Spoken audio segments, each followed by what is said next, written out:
Hello दोस्तों, आपका स्वागत है हमारे इस YouTube channel SP study point में। दोस्तों, आज की इस वीडियो में हम चर्चा करेंगे यूपीएसआई के प्रीवियस ईयर पेपर पर। जैसा कि आप सबको पता ही होगा कि यूपी की वैकेंसी जो है वो आ चुकी है और उसके फॉर्म जल्द ही फिल होंगे। इसलिए आप पेपर की तैयारी करने से पहले आप प्रीवियस ईयर पेपर ज़रूर देखें। दोस्तों, आपको बता दें कि इससे पहले की वीडियो में हम पार्ट 1 यानी हिंदी पर चर्चा कर चुके हैं। आज की इस वीडियो में हम चर्चा करेंगे मूल विधि एवं संविधान या सामान्य ज्ञान पर। चलते हैं दोस्त प्रश्न की तरफ, देखते हैं कौन सा प्रश्न पूछा गया था 2017 की परीक्षा में। पूछा गया था, पहला प्रश्न है, सांसद के किसी भी अधिनियम को कानून की मान्यता नहीं दी जा सकती यदि वह संविधान की मौलिक संरचना का उल्लंघन करता है।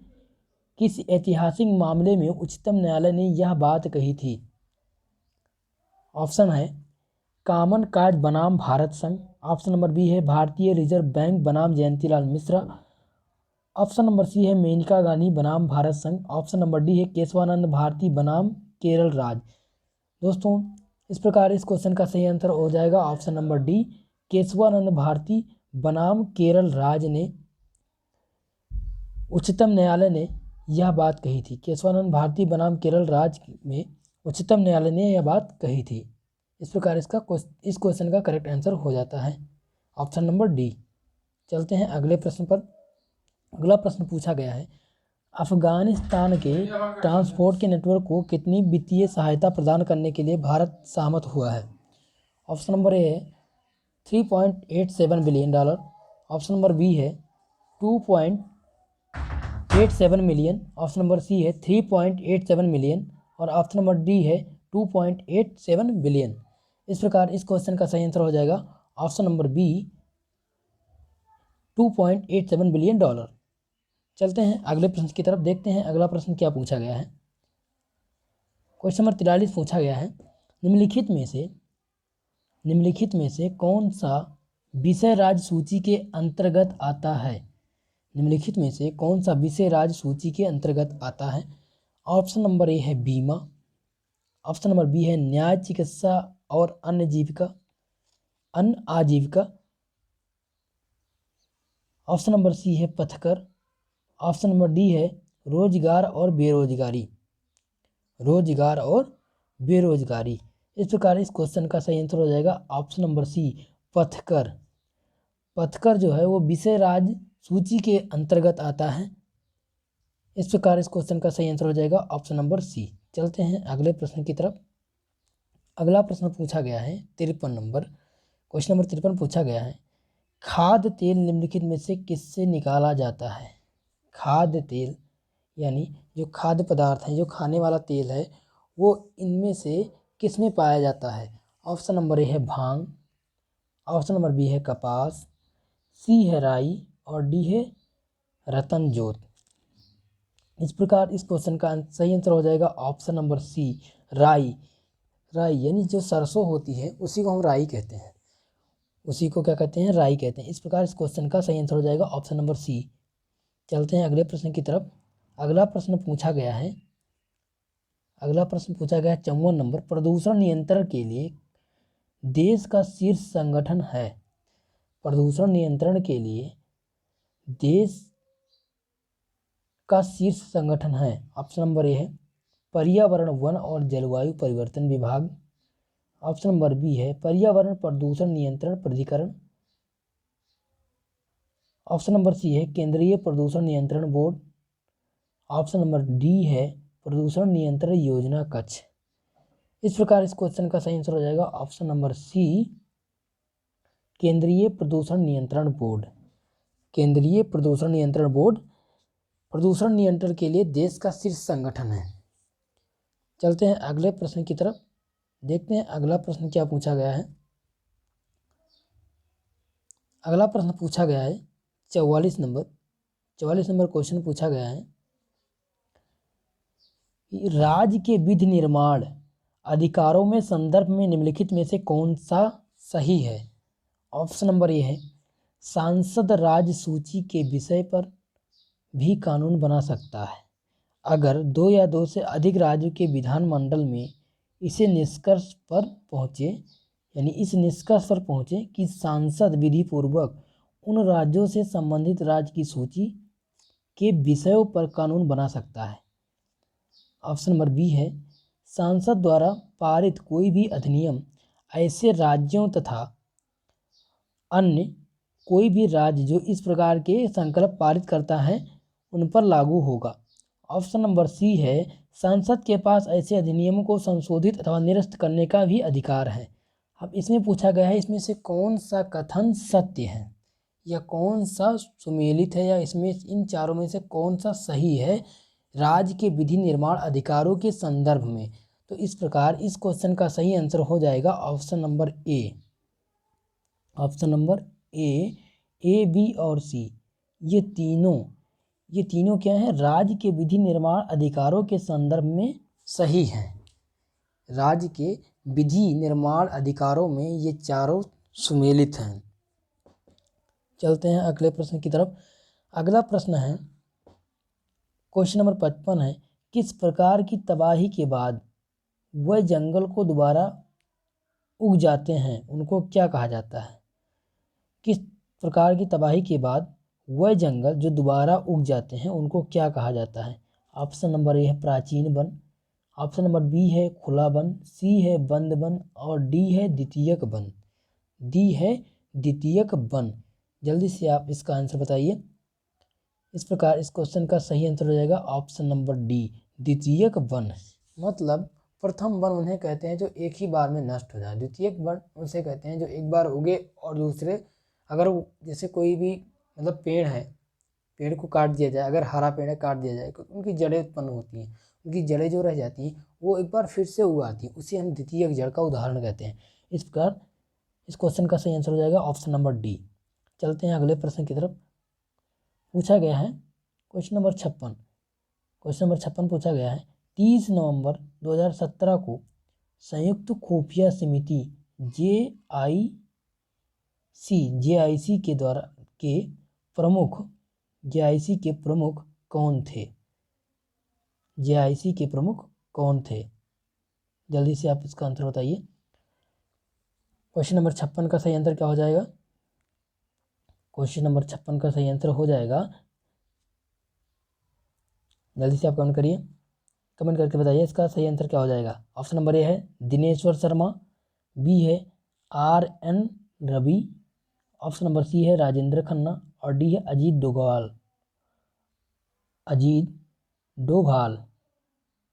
इस प्रकार इस क्वेश्चन का सही आंसर हो जाएगा ऑप्शन नंबर बी RN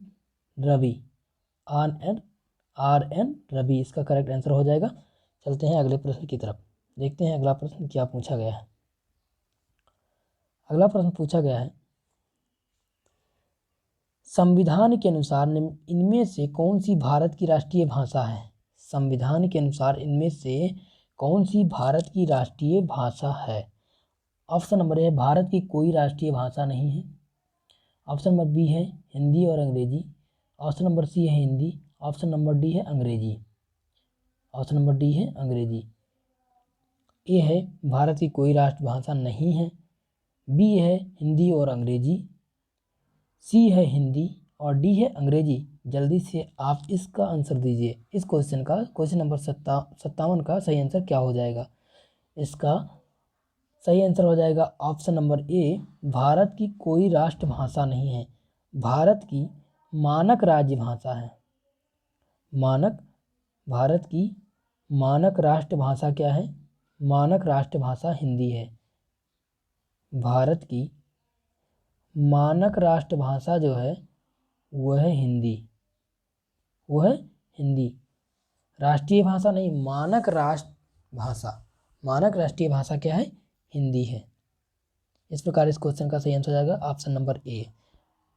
ज़्यादातर खास लोगों को पता है कि भारत की राष्ट्रीय भाषा हिंदी है, लेकिन ऐसा है नहीं, भारत की कोई राष्ट्रीय भाषा नहीं है, भारत की मानक राष्ट्रीय भाषा हिंदी मानी जाती है।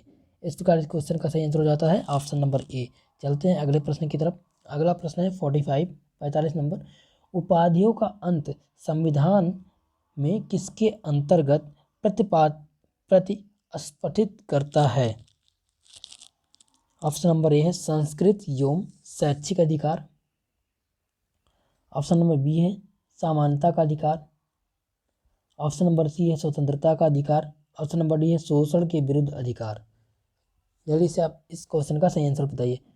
45 नंबर क्वेश्चन का सही आंसर हो जाएगा ऑप्शन नंबर बी, समानता का अधिकार। इस प्रकार इस क्वेश्चन का सही आंसर हो जाएगा ऑप्शन नंबर बी, समानता का अधिकार उपाधियों का अंत संविधान के अंतर्गत आता है।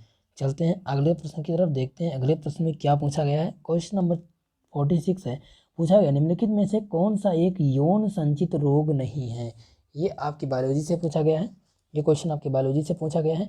और क्या पूछा गया है कि इनमें से कौन यौन संचरित रोग नहीं है। ऑप्शन नंबर ए है कैलेमाइडिया, ऑप्शन नंबर बी है प्रमेह, इसे कहते हैं गोनोरिया, सी है टाइफस, या डी है यकृत शोथ, या हेपेटाइटिस बी। जल्दी से आप इस क्वेश्चन का सही आंसर बताइए। 46 का हो जाएगा टाइफस। टाइफस जो है वो यौन संक्रमित रोग नहीं है, यानी यौन संचालित या संचरित रोग नहीं है। कैलेमाइडिया ये यौन संचरित रोग है, प्रमेह गोनारिया ये भी यौन संचरित रोग है, यकृत खा हेपेटाइटिस बी यानी प्रजनन हेपेटाइटिस बी प्रजनन क्षमता में कमी, प्रजनन क्षमता में कमी आ जाती है इसे हेपेटाइटिस बी की कमी से। चलते हैं अगले प्रश्न की तरफ। अगला प्रश्न पूछा गया है 58 नंबर पूछा गया है, रिक्त स्थान दिया है और दिया है ने वनवासी अनुसूचित जनजाति के वन अधिकारों को मान्यता दी और FDST लोगों को वन भूमि पर अधिकार दिलाया। यानी किसने वनवासी अनुसूचित जनजातियों को FDST के वन अधिकारों को मान्यता दी और FDST लोगों को वन पर भूमि का अधिकार दिलाया। ऑप्शन दिया गया है वन अधिकारों की मान्यता अधिनियम, बी है पर्यावरण संरक्षण अधिनियम, और सी है प्रतिपूरक वनीकरण कोष अधिनियम, और डी है वन संरक्षण अधिनियम। इस प्रकार इस क्वेश्चन का सही आंसर हो जाएगा ऑप्शन नंबर ए, वन अधिकारों की मान्यता अधिनियम। ऑप्शन नंबर ए, वन अधिकारों की मान्यता अधिनियम ने वनवासित अनुसूचित जनजातियों को FDST के वन अधिकारों की मान्यता दी और FDST के लोगों को वन भूमि पर अधिकार दिलाया। इस प्रकार इस क्वेश्चन का सही आंसर हो जाएगा ऑप्शन नंबर ए। चलते हैं अगले प्रश्न की तरफ। अगला प्रश्न पूछा गया है, अगला प्रश्न क्या पूछा गया है, क्वेश्चन नंबर 47 है, पूछा गया है भारत ने अपना ऐतिहासिक 500वां टेस्ट मैच किस देश के विरुद्ध खेला था। भारत ने अपना ऐतिहासिक 500वां टेस्ट मैच किस देश के विरुद्ध खेला था। ऑप्शन नंबर ए है West Indies, option number B है न्यूजीलैंड, सी है ऑस्ट्रेलिया, और डी है इंग्लैंड। जल्दी से आप इस क्वेश्चन का सही आंसर बताइए, क्योंकि आजकल हमारे देश में लगभग 90% लोग क्रिकेट के प्रेमी हैं, तो आप सब लोगों को इसका आंसर पता ही होगा। जल्दी से आप इस क्वेश्चन का सही आंसर बताइए। इसका करेक्ट आंसर हो जाता है ऑप्शन नंबर सी, न्यूजीलैंड। न्यूजीलैंड के विरुद्ध भारत ने अपना ऐतिहासिक 500वां टेस्ट मैच खेला था। इस प्रकार इस क्वेश्चन का सही आंसर हो जाएगा ऑप्शन नंबर सी। चलते हैं अगले प्रश्न की तरफ। अगला प्रश्न पूछा गया 48 पूछा गया है कि एक सॉफ्टवेयर रोबोट है, एक स्थान दिया गया है और पूछा गया है एक सॉफ्टवेयर रोबोट है जो स्वचालित कार्यों की एक लंबी सूची अपने आप निष्पादित करता है। ऑप्शन नंबर ए है मैट्रिक्स, बी है बाट, सी है डीप वेब, और डी है इंडेक्सर। डी है इंडेक्सर। जल्दी से आप बताइए कि इनमें से कौन सा रोबोट है, कौन सा सॉफ्टवेयर रोबोट है जो स्वचालित मतलब अपने आप कार्यों की एक लंबी सूची तैयार करता है। क्वेश्चन नंबर 48 का आंसर कीजिए आप। 48 का सही आंसर हो जाएगा बाट, ऑप्शन नंबर बी बाट। इस प्रकार इस क्वेश्चन का सही आंसर हो जाएगा ऑप्शन नंबर बी। चलते हैं अगले प्रश्न की तरफ। अगला प्रश्न पूछा गया है question number 49, Kalakot thermal power station किस भारतीय राज्य में स्थित है। कालाकोट थर्मल पावर स्टेशन किस भारतीय राज्य में स्थित है। ऑप्शन नंबर ए है झारखंड, बी है बिहार, सी है गुजरात, और डी है जम्मू और कश्मीर। इस प्रकार इस क्वेश्चन का सही आंसर हो जाएगा ऑप्शन नंबर डी, जम्मू और कश्मीर। जम्मू और कश्मीर में कालाकोट थर्मल पावर स्टेशन स्थित है। चलते हैं अगले प्रश्न की तरफ। अगला प्रश्न है क्वेश्चन नंबर 50 है, छत्रपति शिवाजी किस मराठा घराने से संबंधित हैं? ऑप्शन नंबर ए है होलकर, बी है गायकवाड़, सी है सिंधिया, डी है भोसले। आपको बता दें दोस्तों, अभी हाल ही में एनटीपीसी एग्ज़ाम में ये क्वेश्चन 3 बार रिपीट हो चुका है कि छत्रपति शिवाजी किस मराठा घराने से संबंधित थे। एनटीपीसी में ये 3 बार 3 शिफ्ट में लगातार ये प्रश्न पूछा गया है। ये रिपीटेड क्वेश्चन है, छत्रपति शिवाजी किस मराठा घराने से संबंधित थे। जल्दी से आप इसका आंसर कीजिए। इस क्वेश्चन का सही आंसर हो जाएगा option number D Bhosale. Chhatrapati Shivaji Bhosale Maratha घराने से संबंधित थे।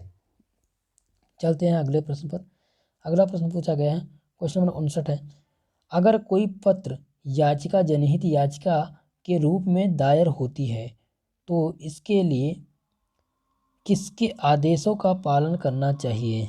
ऑप्शन नंबर ए है सहायक मजिस्ट्रेट, ऑप्शन नंबर बी है अपर रजिस्ट्रार, ऑप्शन नंबर सी है मजिस्ट्रेट, या डी है रजिस्ट्रार।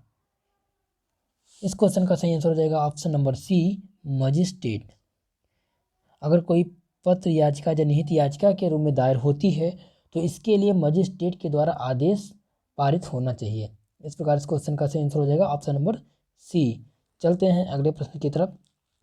अगला प्रश्न पूछा गया है, कार्यकरण नियमों के अनुसार हस्ताक्षर और संपुष्टि के पहले सभी अंतर्राष्ट्रीय समझौतों और संधियों के सिवाय उनके जिन्हें विनिर्दिष्ट रूप से छूट है उनको किस चीज़ की आवश्यकता होती है? ऑप्शन नंबर ए है मंत्रिमंडल और सचिव से अनुमोदन, ऑप्शन नंबर बी है मंत्रिमंडल का अनुमोदन, ऑप्शन नंबर सी है राष्ट्रपति का अनुमोदन, ऑप्शन नंबर डी है भारत के मुख्य न्यायाधीश का अनुमोदन। जल्दी से आप इस क्वेश्चन का सही आंसर बताइए। इस क्वेश्चन का सही आंसर हो जाएगा option number B. Option number B मंत्रिमंडल के अनुमोदन, मंत्रिमंडल का अनुमोदन। कार्यकरण नियमों के अनुसार हस्ताक्षर और संपुष्टि के पहले सभी अंतर्राष्ट्रीय समझौतों और उनके किसी भी कार्य में छूट प्रदान करने के लिए हमें मंत्रिमंडल का अनुमोदन की आवश्यकता होती है। चलते हैं अगले प्रश्न की तरफ। अगला प्रश्न पूछा गया है, अगला प्रश्न क्या पूछा गया है कि निम्नलिखित में से कौन सा सही है? निम्नलिखित में से कौन सा सही है? ऑप्शन नंबर ए है अखिल भारतीय सेवाओं के सदस्यों का चयन एवं प्रशिक्षण केंद्र सरकार करती है, बी है लोक सेवा भारत सरकार के कर्मचारी हैं तथा सरकार के कर्मचारी लोक सेवक हैं। अब हमें बताना है कि इनमें से कौन सा कथन सही है। ऑप्शन नंबर ए दिया है ए और बी दोनों सही हैं, ऑप्शन नंबर बी है केवल ए सही है, ऑप्शन नंबर सी है केवल बी, ऑप्शन नंबर डी है ए और बी दोनों ही नहीं। जल्दी से आप इस क्वेश्चन का सही आंसर बताइए। इस क्वेश्चन का सही आंसर हो जाएगा ऑप्शन नंबर ए और बी। ए और बी दोनों ही सही हैं। चलते हैं अगले प्रश्न की तरफ। अगला प्रश्न पूछा गया था, फंड निधियां जो विशेष रूप से सरकारी प्रतिभूतियों में निवेश होते हैं वो क्या कहलाते हैं? ऑप्शन नंबर ए है कर बचत टैक्स सेविंग फंड, या बी है इंडेक्स फंड, सी है बैलेंट फंड, या सी है गिल्ट फंड। इस प्रकार इस क्वेश्चन का सही आंसर हो जाएगा option number D guilt fund. Guilt fund इसका सही आंसर हो जाएगा। चलते हैं अगले प्रश्न की तरफ। अगला प्रश्न पूछा गया है कि भारत की अग्रणी तहकीकात संबंधी पुलिस संस्था कौन सी है? ऑप्शन नंबर ए है अपराध जांच विभाग CID, या ऑप्शन नंबर बी है अनुसंधान और विश्लेषण स्कंधरा, या ऑप्शन नंबर सी है। दोस्तों इस क्वेश्चन का आंसर मिस हो गया है और 2 ऑप्शन इसके मिस हैं। इस क्वेश्चन का सही आंसर हो जाएगा ऑप्शन नंबर बी, अनुसंधान और विशेष स्कंद। भारत की अग्रणी तहकीक संबंधी पुलिस संस्था कौन सी है? अनुसंधान व विश्लेषण स्कंद रा। अगर इस क्वेश्चन का आपको सही आंसर पता हो तो आप कमेंट करके जरूर बताइएगा। चलते हैं अगले प्रश्न की तरफ। अगला प्रश्न पूछा गया है, रिक्त स्थान दिया गया है और पूछा गया है, एक रूपक है जो ऐसी न्याय वितरण सभाओं के लिए इस्तेमाल किया जाता है जो कानून अथवा न्याय की आदर्शों की कोई परवाह नहीं करता, जिसका आधिकारिक प्रदेश में जहां वह स्थित है ना के बराबर होता है। इसका अर्थ बिल्कुल नहीं होता है। इसमें भरना है, और क्या भरना है ये ऑप्शन दिया है। ऑप्शन नंबर ए दिया है पंचायत, बी है कंगारू कोर्ट, सी है वैकल्पिक न्यायालय और डी है ग्रामीण न्यायालय। इस प्रकार इस क्वेश्चन का सही आंसर हो जाएगा option number B, kangaroo court. Kangaroo court इसका सही आंसर हो जाएगा। चलते हैं अगले प्रश्न की तरफ, देखते हैं अगला प्रश्न क्या पूछा गया है। पूछा गया है, निम्नलिखित में से कौन से पारिभाषिक शब्द आयकर से संबंधित नहीं है? क्वेश्चन नंबर 63 है, निम्नलिखित में से कौन से पारिभाषिक शब्द आयकर से संबंधित नहीं है? ऑप्शन नंबर ए है कर कटौती और संकलन खाते संख्या TAN, और बी है छुट्टी भत्ता LTA, और सी है महंगाई भत्ता DA, और डी है करदाता पहचान संख्या TIN। इस प्रकार इस क्वेश्चन का सही आंसर हो जाएगा। क्वेश्चन नंबर 63 का सही आंसर क्या हो जाएगा? ऑप्शन नंबर डी, करदाता पहचान संख्या TIN। इसका करेक्ट आंसर हो जाएगा। चलते हैं अगले प्रश्न की तरफ। अगला प्रश्न पूछा गया है, 64 पूछा गया है, राज्य और केंद्र शासित प्रदेश की सूची भारत के संविधान की किस अनुसूची में उल्लिखित हैं? राज्य और उनके केंद्र शासित प्रदेशों की सूची भारत के संविधान में किस अनुसूची में उल्लिखित हैं? दोस्तों आपको बता दें, जल्द ही हम भारत के अनुसूची, अनुच्छेद और संविधान के सभी जो लगातार प्रश्न पूछे जाते हैं, जो टिपिकल क्वेश्चन हैं, उन पर हम ऑब्जेक्टिव प्रश्न करेंगे और उसका लिंक जो हम डिस्क्रिप्शन में डाल देंगे, आप लोग उसको देख लीजिएगा। और दोस्तों आपको बता दें, अगर आपको किसी भी प्रकार या किसी भी कंपटीशन लेवल जैसे SSC, railway, banking, UPSI, video, लेखपाल, इन सभी के प्रीवियस ईयर पेपर पर डिस्कस करना है या इनका सॉल्यूशन चाहिए या प्रीवियस ईयर पेपर चाहिए, तो इसके लिए आप हमारे चैनल से जुड़िए, हमारे चैनल को सब्सक्राइब करिए, क्योंकि हम हर प्रकार के प्रीवियस ईयर पेपर इन पर हमारे इस चैनल पर डिस्कस होते हैं। जैसे हाल ही में हम, जैसा कि अब जो है वो ग्रेजुएशन लेवल की परीक्षा स्टार्ट होने वाली है, हम उनके प्रीवियस ईयर पेपर और मॉडल पेपर पर डिस्कस करेंगे। खासकर ग्रुप डी के लिए हम डेली GS के मोस्ट इम्पॉर्टेंट 40 क्वेश्चनों पर डेली हम डिस्कस करते हैं। अगर आप ग्रुप डी NTPC की तैयारी कर रहे हैं तो हमारे चैनल से जुड़िए और डेली प्रैक्टिस सेट पर आप अपना लेवल देखिए कि हमारा लेवल कैसा है और किस प्रकार से NTPC ग्रुप डी में क्वेश्चन पूछे जाते हैं। चलिए दोस्त, चलते हैं टॉपिक की तरफ। तो टॉपिक था, राज्य और केंद्र शासित प्रदेश में सूची भारत के संविधान की किस अनुसूची में उल्लिखित है? इस प्रकार इस क्वेश्चन का आंसर, सही आंसर बताइए। क्वेश्चन नंबर 64 का सही आंसर हो जाएगा ऑप्शन नंबर डी। भारत के पहली अनुसूची में भारत के राज्य और केंद्र शासित प्रदेशों की सूची के बारे में प्रावधान है। इस प्रकार इस क्वेश्चन का सही आंसर हो जाएगा ऑप्शन नंबर डी, भारत की पहली अनुसूची में उल्लिखित हैं भारत के राज्य और केंद्र शासित प्रदेश की सूची। चलते हैं अगले प्रश्न की तरफ। अगला प्रश्न पूछा गया है, क्वेश्चन नंबर 70 पूछा गया है, दक्षिण भारत के मालाबार क्षेत्र में किस वर्ष में मोपला विद्रोह हुआ था? दक्षिण भारत के मालाबार क्षेत्र में किस वर्ष में मोपला विद्रोह हुआ था? ऑप्शन नंबर ए है 1919, ऑप्शन नंबर बी है 1109, और ऑप्शन नंबर सी है 1921, ऑप्शन नंबर डी है 1934।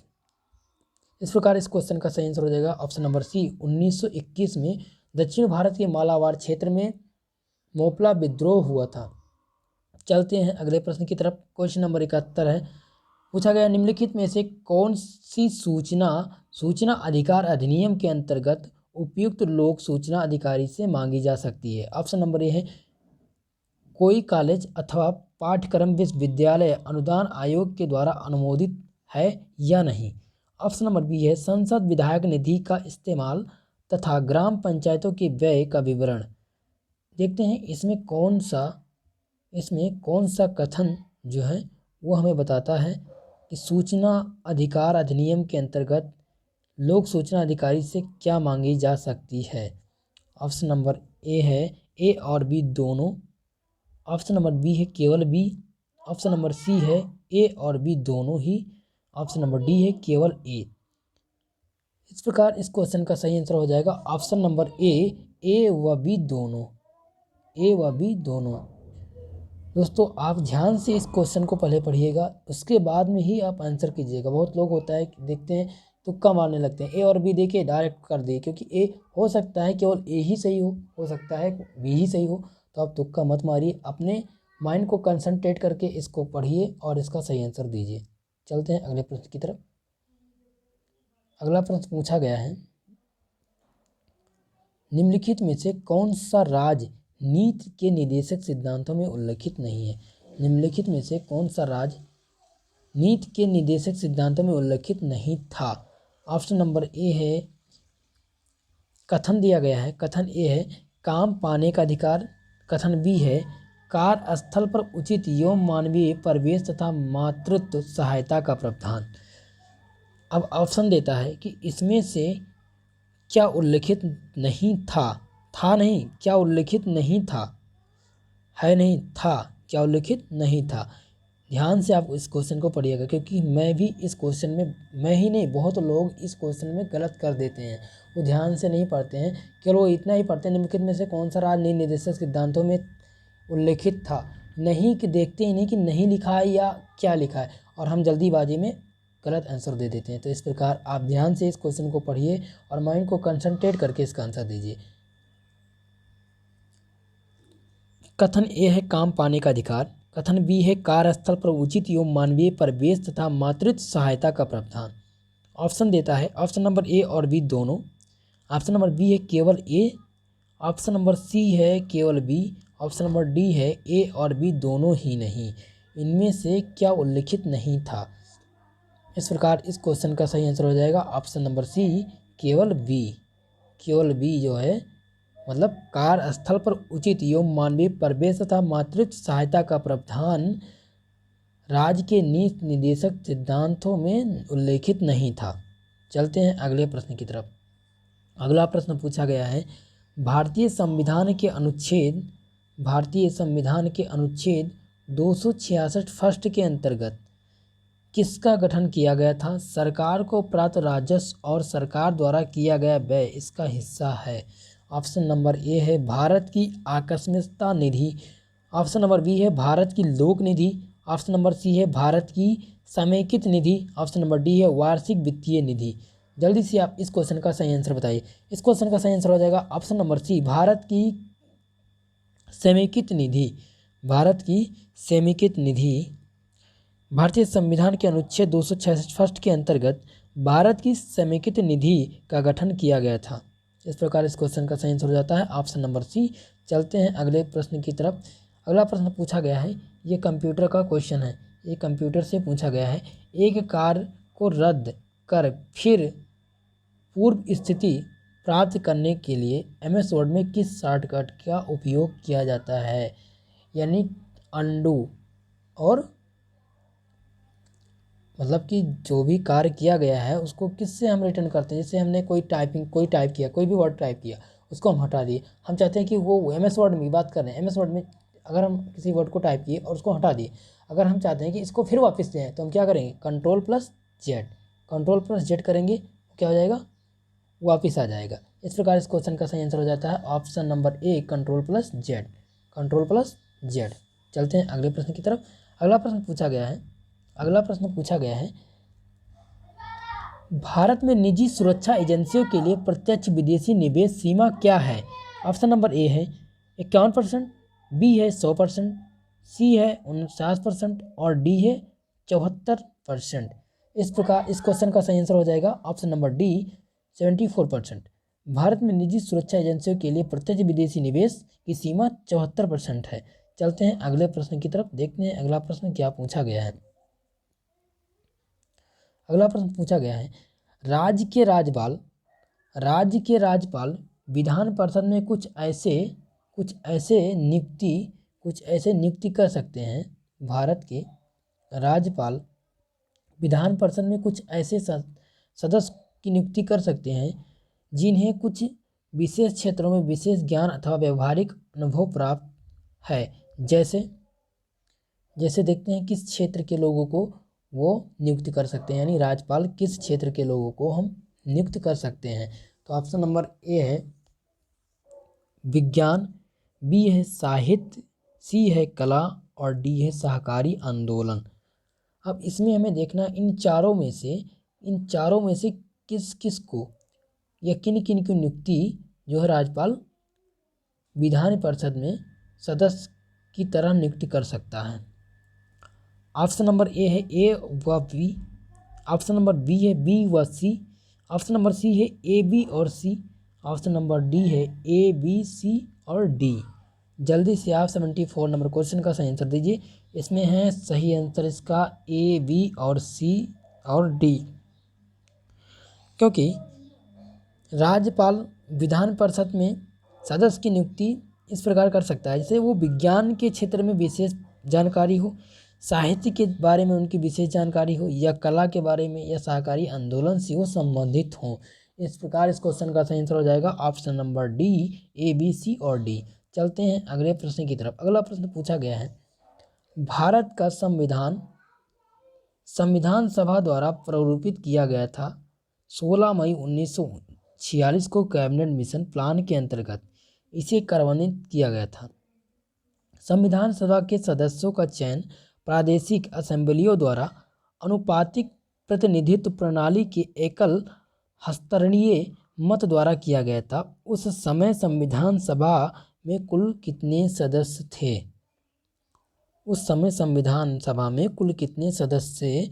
ये क्वेश्चन बहुत इम्पोर्टेंट हो जाता है और ये यूपी पुलिस में भी पूछा गया था। ये यूपी पुलिस की वैकेंसी में पूछा गया था और ये यूपीएसआई में लगातार 3 बार ये क्वेश्चन पूछा गया है। ये रिपीटेड क्वेश्चन है, इस बार पूरी संभावना है इस क्वेश्चन का आने का।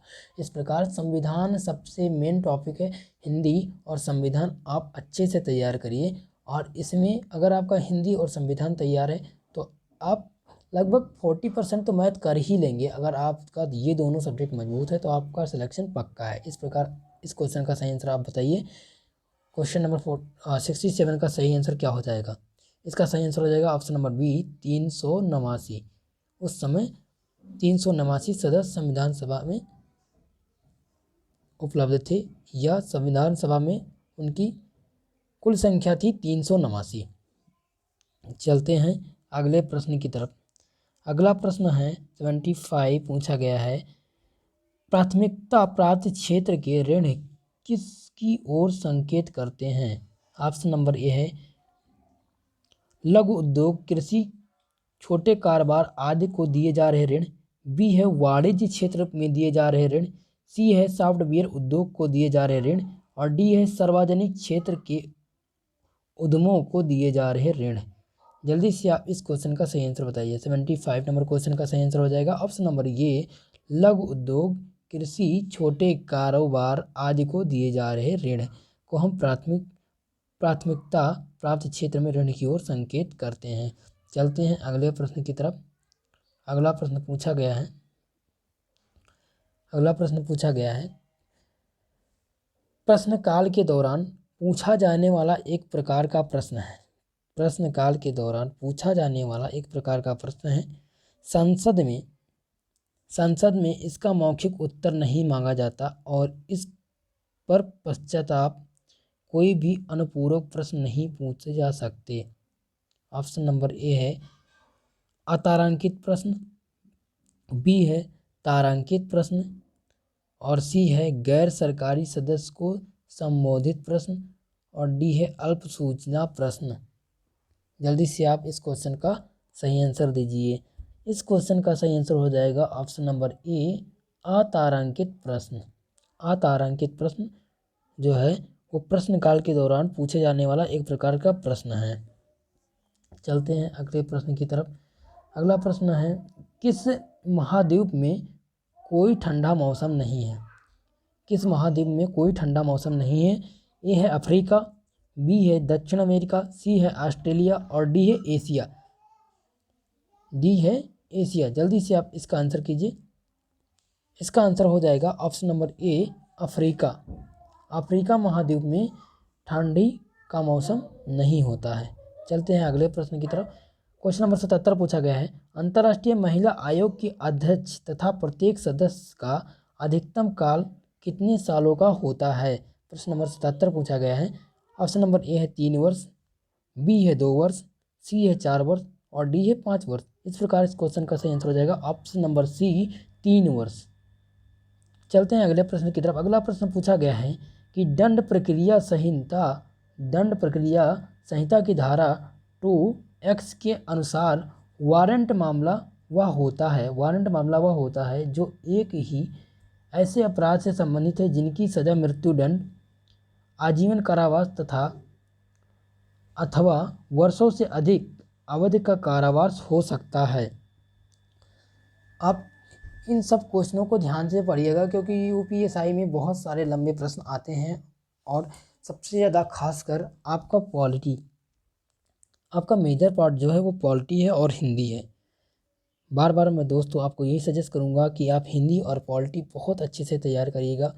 अगर आपकी पॉलिटी तैयार है, हिंदी तैयार है तो आपका सिलेक्शन पक्का है। अब मैथ में अगर आप 30% ही देते हैं तब भी आपका सिलेक्शन हो जाएगा। चलते हैं प्रश्न की तरफ। ऑप्शन नंबर ए है 10, बी है 2, सी है 3 और डी है 7। इस प्रकार इस क्वेश्चन का सही आंसर क्या हो जाएगा? इस प्रकार इस क्वेश्चन का सही आंसर हो जाएगा ऑप्शन नंबर बी, 2 वर्ष।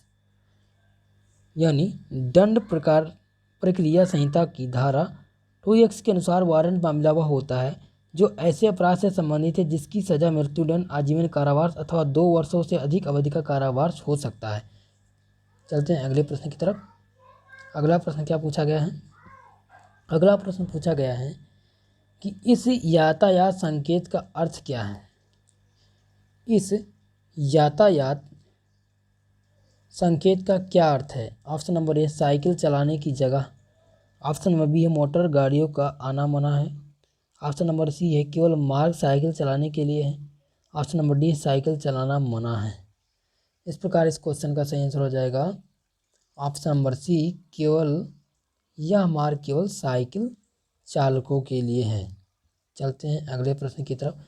अगला प्रश्न पूछा गया है, क्वेश्चन नंबर 79 पूछा गया है, अंकुरण के दौरान जल्दी पुष्पण की प्रक्रिया को प्रेरित करना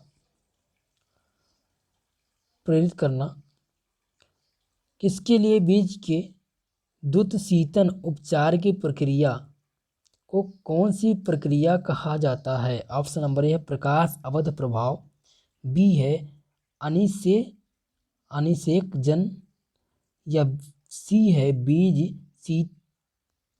बीज प्रशीतन और डी है स्टेम कोशिका या मूल कोशिका पालन। जल्दी से आप इस क्वेश्चन का सही आंसर कीजिए। इस क्वेश्चन का सही आंसर हो जाएगा ऑप्शन नंबर सी, बीज प्रशीतन। चलते हैं अगले प्रश्न की तरफ। हमारा अगला और लास्ट प्रश्न है, पूछा गया है किसी भी राज्य में राष्ट्रपति शासन के संदर्भ में निम्नलिखित में से कौन सा कथन सही है? ऑप्शन नंबर ए है राष्ट्रपति शासन किसी भी समय राष्ट्रपति द्वारा वापस लिया जा सकता है। कथन नंबर 2 है या कथन नंबर बी है राष्ट्रपति शासन के खंडन के लिए संसद का अनुमोदन अनिवार्य नहीं है। अब देता है ऑप्शन, जिसमें से इन दोनों कथनों में कौन सा सही है? ऑप्शन नंबर ए है केवल ए, ऑप्शन नंबर बी है ए व बी दोनों, ऑप्शन नंबर सी है केवल बी, ऑप्शन नंबर डी है ए व बी दोनों। आपको बता दें इस क्वेश्चन का सही आंसर हो जाएगा option number A. Option number ए इसका करेक्ट आंसर हो जाएगा, यानी राष्ट्रपति शासन किसी भी समय राष्ट्रपति द्वारा वापस लिया जा सकता है। चलते हैं दोस्त, आज की वीडियो में बस इतना ही। मिलते हैं किसी अगली वीडियो में, तब तक के लिए जय हिंद। अगर आपको हमारा ये वीडियो पसंद आया हो तो प्लीज़ हमारे चैनल को सब्सक्राइब कीजिए, लाइक कीजिए और शेयर कीजिए। जय हिंद दोस्तों, मिलते हैं किसी अगली वीडियो में, तब तक के लिए धन्यवाद।